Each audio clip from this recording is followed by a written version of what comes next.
Habang naghihintay ng susunod na eksperimento, hirap na hirap si Bata sa loob-loob niya dahil may mga sibilyan siyang napatay para mabuhay sila ni Fugo. Sinubukan siyang eye comfort ni Yatsume, pero tinaboy niya ito, deadma mode. Nabangga rin niya ang ugali ni Shamo at pinagalitan si Boruto nang pilitin siyang kumbinsihin na mahalaga ang pagtutulungan. Si Kisero, hindi siya nanghusga kay Bata, pero nag-warning siya na huwag siyang gagalawin, sabay flex ng fire release niya, parang pa-cool kid. Tinawanan lang siya ni Bata dahil maaga raw siyang nagpakita ng alas. Kinailangan pampakalmayan ni Nanamuwa at Boruto si Kisero bago pa uminit lalo ang ulo. Nag-share si Yatsume ng pangarap niya. Kapag raw nakaligtas siya, magpapalit siya ng kulay ng buhok, bongga level. Tinanong niya ang iba tungkol sa mga pangarap nila. Si Boruto, gusto maging katulad ng master niya, idol goals. Si Shamo, gusto lang mapasaya ang lola niya, simple pero solid. Si Namua, sabi niya wala siyang pangarap. Napansin ni Rockuro ang tato sa braso niya at alam niyang tato iyon ng preso. Ikinwento ni Namua ang madilim niyang nakaraan. Puro patay at nakaw ang buhay niya noon hanggang sa lagi na siyang praning na baka siya na ang susunod na biktima. Nagbago lang siya nang makilala niya ang isang pari na hindi niya kayang patayin. Simula noon, tumahimik ang buhay niya at namuhay siyang parang ermitanyo. Si Fugo naman, gusto lang may hatid ang bayad sa kliyente niya dahil nakataya ang buong kumpanya niya. Ayaw magkwento ni Bata tungkol sa sarili niya, pero napansin ni Yatsume na palagi niyang sinasabing kailangan niya ng pera, hindi gusto. Kaya sinabi ni Bata na kailangan niya ng pera para bumili ng isla sa beach, parang joke pero halatang may hugot. Si Kisero, ang pangarap niya ay magbabad sa mainit na bukal sa bundok ng baryo nila, malapit sa hangganan ng Takigakure, chill life. Dumating si Oga, at si Kisero ang pumili ng susunod na eksperimento na tinawag na pressure. Sabi ni Oga, ito na raw ang pinaka-brutal sa lahat. Samantala sa Konoha, bumalik si Sarada at nakipagkita kay Koaki. Naiwan si Mitsuki para mag-imbestiga pa sa lugar. Iniisa-isa ni Sarada ang lahat ng bumili ng tiket sa parehong Thunder Train na sinakyan ni Boruto para hanapin kung may kaina-hinala. Sa maze, may nakita si Namua ng mga mantsa ng dugo sa experiment room, kaya ninervyos si Shamo na ikinainis ni Kisero. Nakakita si Shamo ng switch at pinindot ito, akala niya ilaw lang. Biglang bumaba ang kisame, parang pancake press. Sinubukan ni Yatsume pigilan gamit ang lightning release chains niya, pero snap, nabasag. Tinayra ni Boruto ng Rasengan, pero walang effect. Tinanong ni Rockuro kung ano ang ginawa ni Shamo at sinabi niyang sinubukan lang niyang buksan ang ilaw. Napansin ni Boruto na may iba pang switch sa mga pader. Pero bawat pindot mas lalong sama-sama ang sitwasyon. Lumabas ang gumagalaw na lag-ari at mga tinik. May isang switch na nagpawala ng mga lag-ari. Pero nandyan pa rin ang mga tinik sa kisame. Ayaw ni Nabata at Fugo pindutin ang huling switch, pero naisip ni Boruto na hindi sila basta papatayin ni Oga ng ganito lang, kaya pinindot niya ito. Biglang lumitaw ang mga hukay sa pader na pwedeng pagtaguan mula sa mga tinik. Nagunahan sina Fugo at Shamo, nag-away sina Rockuro at Kisero, at pinaupo ni Boruto si Yatsume sa isang spot bilang pasasalamat sa pagliligtas niya noon at dahil nasugatan ito. Si Namua, tahimik lang na inoobserbahan ng kisame. Muntik nang madamay ang lahat sa fire release ni Kisero, pero pinatay iyon ni Boruto gamit ang water release niya. Napansin ni Boruto na nawawala ang tubig, kaya naisip niyang may espasyo sa ilalim ng sahig. Sina Boruto at Kisero ay sinubukang basagin ang sahig habang si Shamo ay pilit hinaharang ang kisame gamit ang pader ng lupa. Sumama si Namua sa pagbabasag. Naiipit si Bata dahil para mabuhay, kailangan niyang patayin si Yatsume at kunin ang pwesto nito. Gusto ni Yatsume malaman kung bakit siya mamamatay kung mangyayari iyon. Umamin si Bata na kailangan niya ang pera para mabawi ang lugar na kinalakihan niya na binili ng mayayaman para gawing resort. Kinumbinsi siya ni Boruto na tumulong na lang dahil kung papatay siya, talo sila at panalo si Oga. Tinulungan niya si Boruto hanapin ang pinakamahinang bahagi ng sahig parang pagputol ng diamante. Nabutas ang sahig at nagkaroon ng sapat na espasyo kaya walang namatay nang tuluyang bumaba ang kisame. Binati sila ni Oga, lalo na si Boruto, dahil mas gaganda raw ang susunod na eksperimento. Pinabalik niya sila sa break room. Habang palabas, nabangga ni Bata si Kisero. Si Fugo, chinek ang laman ng malita niya. Hindi pala pera, kundi litrato ng pamilya at isang lalagyan ng tubig. Nagtiwala si Bata kay Boruto at ibinulong na baka may isa pang tauhan si Oga sa kanila. Ipinakita niya ang isang communication device na ninakaw niya na tinago ng may-ari imbes na gamitin para humingi ng tulong sa labas. Nagulat si Boruto nang malaman kung sino ang may-ari nito. Samantala, natuklasan ni Sarada at Koaki na may 5 pasaherong may malabong background. Nang ikumpara nila sa records ng Konoha, nalaman nila na isa sa mga iyon ay isang kara-outer na si Kisero. Nagulat si Boruto nang biglang akusahan ni Bata si Kisero na tauhan ni Oga. Ipinaliwanag ni Bata na malapit ang baryo nila sa sinasabing lugar na pinanggalingan ni Kisero. Sabi ni Kisero, mahilig daw siya manood ng sunset sa mainit na bukal pero imposible iyon dahil lahat ng bukal doon ay nakaharap sa silangan kaya sunrise lang ang makikita. Doon na siya naghinala. Hinalughog niya si Kisero at doon niya nahanap ang communication device. Sa waiting room, napansin ni Yatsume, Kisero, at Shamo na ang tagal bumalik ni Boruto at Bata. Naisip nila kung may binabalak ang dalawa. Para kay Bata, si Kisero ang tumatanggap ng utos para siguraduhing tuloy-tuloy at maayos ang mga eksperimento. Paalala rin niya na may nahuli na silang tauhan dati. Si Boruto, nagduda pa rin dahil si Kisero ang unang tumulong sa kanya na basagin ang sahig noon. Sinabi ni Bata na magbabantay na lang siya ng todo. Samantala, nagulat si Koaki na ganon karami ang alam ng Konoha tungkol sa isang outer. Sabi ni Sarada, malamang kulang pa rin ang info pero mahalagang clue iyon tungkol kay Code. Nagmamadali silang hanapin si Mitsuki. Pagbalik ni Boruto at Bata, nagreklamo si Oga dahil late sila. Napili na raw ang susunod na eksperimento, ang calculation. Kailangan pumili ng sobra ang bawat isa at si Shamo ang kumuha para sa grupo. Dinala sila sa bagong lugar, hiwa-hiwalay, at bawat isa ay may card na may numero mula 1 hanggang 8. Kailangan nilang magnakaw ng card ng iba hanggang umabot sila sa total na hindi bababa sa 7. Ang may sapat na puntos ay swerte, pero sila rin ang mas target. May 2 oras lang sila para mangolekta ng puntos at makarating sa gate na may flare. May flare din para sa 1 oras at 10 minutong natitira. May 6 si Boruto, may first si Rockuro. Nahanap ni Bata si Fugo na may second at sinabi niyang may third siya. Balak niyang targetin si Shamo dahil tingin niya ito ang pinakamahina. Si Shamo naman, todo saya dahil may 8 siya. Ipinakita niya kay Boruto na pinagalitan siya dahil sobrang kampante niya. Si Kisero ay may 7th at balak makipag-ugnayan pero napansin niyang nawawala ang device niya. Doon niya naisip na kinuha yun ni Bata na magbanggaan sila kanina. Nagtaka si Fugo kung bakit pinoprotektahan pa rin siya ni Bata kahit galit siya sa mayayaman. Sabi ni Bata, hindi niya hinahalo ang personal na emosyon sa misyon.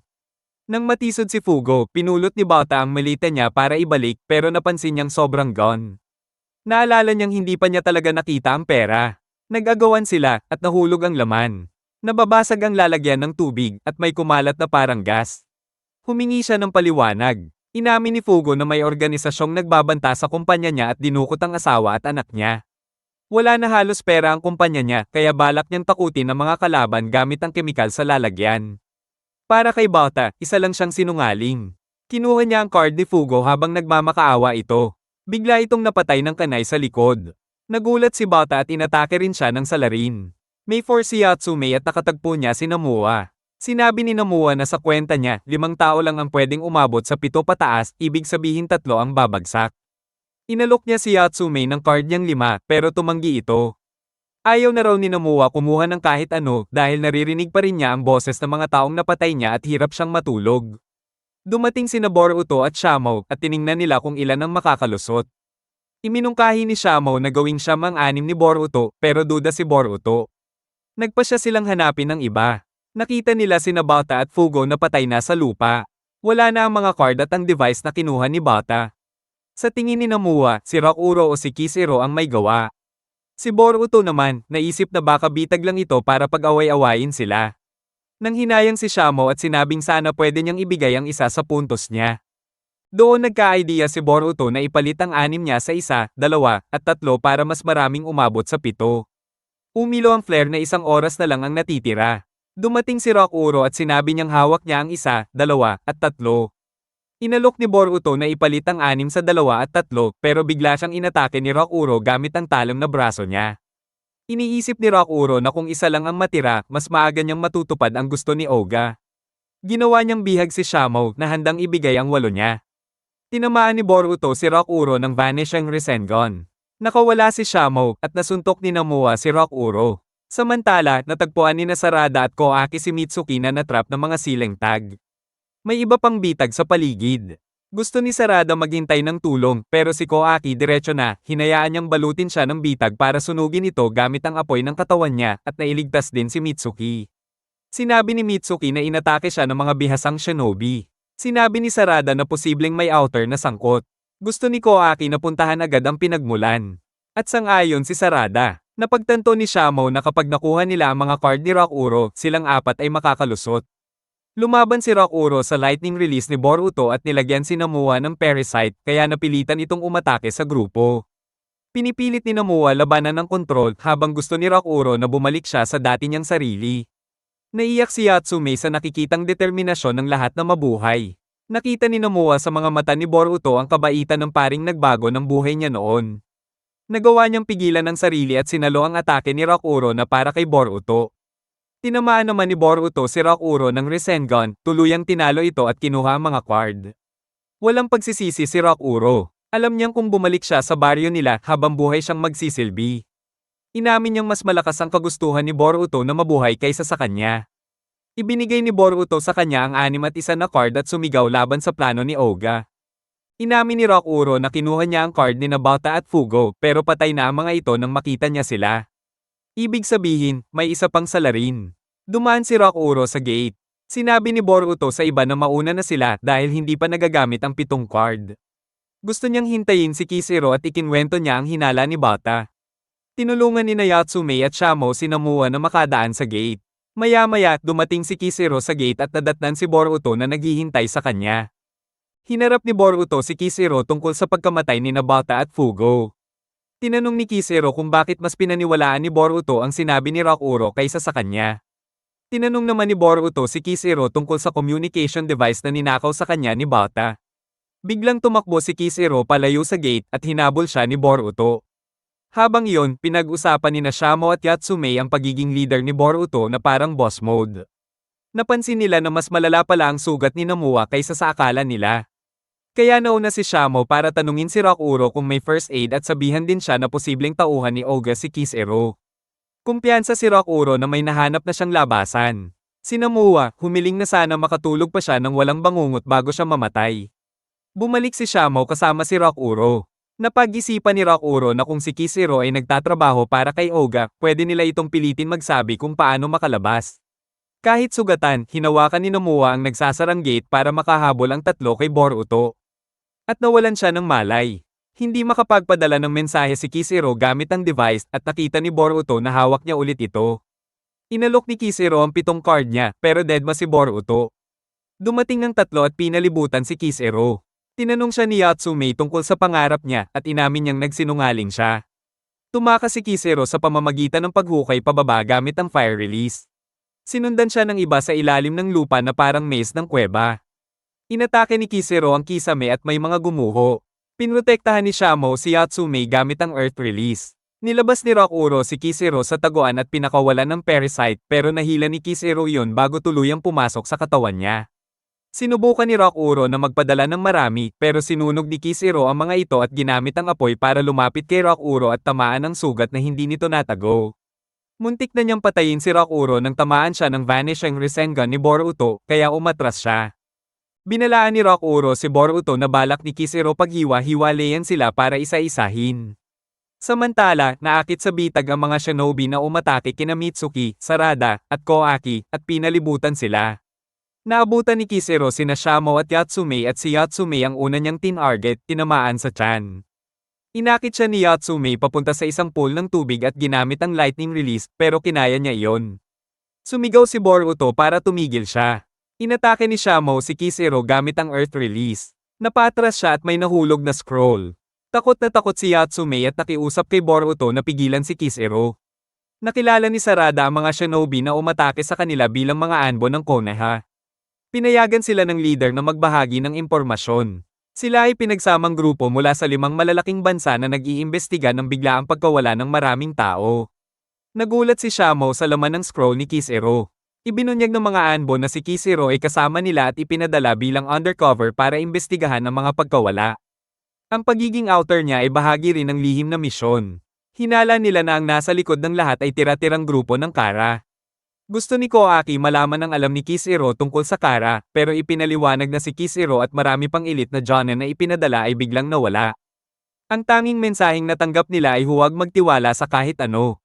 Tumakbo si Shamo para balaan si Boruto na hindi tauhan ni Oga si Kishiro bago muling magbanggaan ang dalawa. Naiwan si Yatsume na sugatan. Nang akusahan ni Boruto si Kisero na ilusyon lang ang lahat, doon niya naintindihan ang babala. Inisip ni Sarada na baka kakampi ni Boruto si Kisero dahil magkasama sila, pero sinabi ng Anbo na hindi nila pwedeng ilantad ang pagkakakilanlan nila kahit sa pinagkakatiwalaan nila. Sinabi rin nila na voluntaryong pumasok si Kisero sa misyon para iligtas ang kaibigan niyang nawala rin habang nag-iimbestiga, at siya rin ang nagpadala ng nag-iisang babala.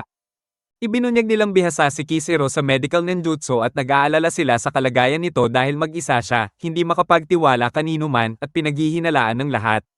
Nag-away sina Boruto at Kisero. Sinubukan ni Shamo na pigilan sila at pumagitna, sinasabing may malaking pagkakaintindihan. Huminto si Boruto sa atake, pero tinamaan si Shamo ng atake ni Kisero. Ibinigay ni Shamo kay Boruto ang scroll ni Kisero. Hindi nakapagtiwala si Kisero kanino man dahil may nagtangka na ay paratang sa kanya ang pagpatay kay Bata. Sinaksak niya si Boruto, ikinagulat ni Rock Uro at Yatsume na kara-rating lang. Sinabi niya na ang mace ay isang genjutsu lang. Gumamit siya ng jutsu at iniwan ang lahat sa kamay ni Boruto bago mawala ng malay. Nagising si Boruto sa isang puting silid kung saan ang lahat ay nakalutang at tila natutulog, parang nakapos ang buong mundo. Hindi makapaniwala si Boruto na lahat ng nangyari hanggang ngayon ay genjutsu lang pala. Nanghihina ang mga paa niya at bumigay dahil matagal hindi nagamit. Nagising din sina Yatsume at Rock Uro. Kinumpirma ni Boruto kay Rock Uro na hindi tauhan ni Oga si Kisero kundi nag-iimbestiga pala sa kanya. Iba raw ang pakiramdam ng sakit nang saksakin siya ni Kisero, kaya naisip niyang genjutsu lang talaga iyon. Hinala ni Rock Uro na ang mga namatay sa loob ng genjutsu ay hindi na maday gising. Pakiramdam niya rin ay imposible nilang talunin si Oga sa lugar na hindi nila kabisado. Nakuha ni Yatsume ang mapa at access card mula sa kusanin na tauhan ni Oga. Ginamit nila iyon para makaalis at maghanap ng labasan. Biglang nahilo si Yatsume at muntik matamba. Ayaw ni Rock Uro na maging pabigat siya at hiningi ang mapa. Tumanggi si Yatsume dahil iniisip niyang tatakas lang siya mag-isa, kaya siya na mismo ang nagdala ng mapa. Naglakad sila sa mga abandonadong kwarto. Napansin ni Rock Uro na nadaanan na nila ang parehong basa sa sahig kanina, kaya napagtanto niyang paikot-ikot lang sila. Biglang bumaba ang isang pader at nahiwalay si Boruto sa dalawa. Tumanggi ulit si Yatsume na ibigay ang mapa kay Rock Uro. Sinubukan ni Boruto sirain ang pader gamit ang Rasengan pero fail, kaya naghanap siya ng ibang daan. Si Yatsume naghanda ng lightning release, si Rock Uro ginawang talam ang mga braso at pinakawalan ng parasite sa kanya. Dumating si Boruto at nadatnan si Yatsume na bagsak na. Sinabi niya na kinuha ni Rock Uro ang mapa. May nakita si Rock Uro na saradong gate at ginamit ang access card para makapasok. Sa loob, may puppet ni Oga na umatake sa kanya. Tinulungan ni Boruto si Yatsume na makalakad. Sinabi ni Yatsume na naparalisan niya ang insekto gamit ang kidlat pero delikado kapag bumalik ang galaw nito. Nakarating sila sa mas maluwag na lugar. Unti-unting inangkin ng parasite ang katawan ni Yatsume at inatake niya si Boruto, hiniwa ang binti niya. Nakiusap si Yatsume na tapusin na siya bago tuluyang mawalan ng kontrol. Pinayagan ni Boruto na saksakin ang kamay niya. Sa pakiramdam ng sakit, napagtanto niyang genjutsu pa rin ang lahat kaya pwede pa silang mailigtas. Unti-unting nawala ang impeksyon kay Yatsume at nagbago ang kilos niya. Nag-iba rin ang itsura niya at naging bala-bala na mahaba ang buhok. Siya pala si Oga mismo, ginamit lang ang puppet para iliga siya. Inamin niyang siya ang pumatay kay Bata para pagdudahan si Kisero at magpatuloy ang mga eksperimento. Gusto raw ni Oga maintindihan ang tunay na gusto ng mga tao, kaya gumawa siya ng mga sitwasyon para mapilitan silang ipakita iyon. Natutunan niya na konektado ang pagnanasa sa lakas ng buhay mula sa isang taong gustong mabuhay kaya nagnanakaw ng katawan ng iba, pero natalo pa rin. Narealize ni Boruto na si Jigen ang tinutukoy niya. Ibinunyag ni Oga na siya ang ikawalong inner ng Kara at nilikha ni Amado. Nakilala ni Boruto ang lugar bilang parehong nakita niya nung iniimbestigahan si Amado. Halos nabasag ni Kisero ang genjutsu kaya napilitan siyang gumawa agad ng bago. Tinanong ni Boruto ang tungkol sa iba. Ipinakita ni Oga ang lahat na parang tulog at nakapos. Hindi raw siya panglaban, utak lang niya ang in-upgrade ni Amado para tumulong sa pag-aaral ng puso ng tao. Tumakas siya nang subukan niyang suriin ang puso ni Jigen at bago pa niya matapos, sinira nito ang mahalagang bahagi ng katawan niya. May nasira rin sa puso niya, kaya hindi na niya maintindihan kung bakit pa siya nabubuhay. Unti-unti ring nanghina ang katawan niya. Inisip niyang kung makita niya ang mga taong desperadong mabuhay, babalik ang gusto niyang mabuhay. Napansin niyang kakaiba ang gusto ni Boruto at pakiramdam niya ay muntik na siyang magtagumpay kung hindi lang ito nakahalata. Para kay Boruto, hindi mapapatawad ang ginawa niya. Umupo si Oga, pagod na pagod. Sinabi niya na kapag sinaksak siya ni Boruto, mawawala ang Genjutsu at gising siya. Hiniling din niyang alisin ang scroll sa screen para magising ang lahat. Naisip ni Boruto na kapag umalis siya, walang paraan si Oga para magising, kaya niya iyon hinihiling. Akala ni Oga ay huli na ang lahat para sa kanya. Pero naniniwala si Boruto na kaya pa niyang magising at humanap ng dahilan para mabuhay.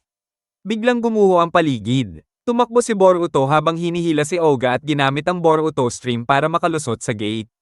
Sinabi ni Oga na kapag nagbanggaan ang mga gusto ng tao, puro lungkot ang resulta. Sagot ni Boruto, hindi siya nabubuhay para sa gusto, kundi para sa mga pangarap at hinikayat siyang humanap ng pangarap na magpapakilos ng puso niya. Gumuho ang lupa sa ilalim ni Oga. Gumawa si Boruto ng kadena ng clone para maabot siya, pero kailangan niyang abutin pabalik. Ang pag-abot pa lang niya kay Boruto ay sapat na para magising siya sa totoong mundo, hirap gumalaw. Ayaw ni Sarada sa plano ng grupo na umatras at mag-isip ng bagong strategy dahil wala pa ring balita kay Kiss-ero. Kapag umalis daw sila, hindi na makakakontak si Kiss-ero. Napansin ni Koaki na halos nagmamakaawa na siya. Kinuha ni Mitsuki ang isang device at narinig ang boses ni Boruto. Nasa bundok daw siya. Napasigaw si Sarada. Tiningnan ni Boruto ang lahat ng nagising at desididong magpatuloy sa buhay. Nasa kustodiya pa rin si Rockuro. Nahanap ni Kiss-ero ang kaibigan niya. Binigyan ni Bata ng discount si Fugo dahil hirap ang pamilya nito. Nahanap ni Shamo si Boruto, tinanong kung nasaan si Yatsume. At inabot ang liham na nakapangalan sa kanya. Galing iyon kay Oga. Sinabi niyang nakahanap na siya ng pangarap at pinapahulaan kay Boruto kung ano iyon at nangakong bibisita balang araw. Tinukso ni Boruto si Shamo, sinabing liham iyon mula kay Oga at ayaw niyang ipakita.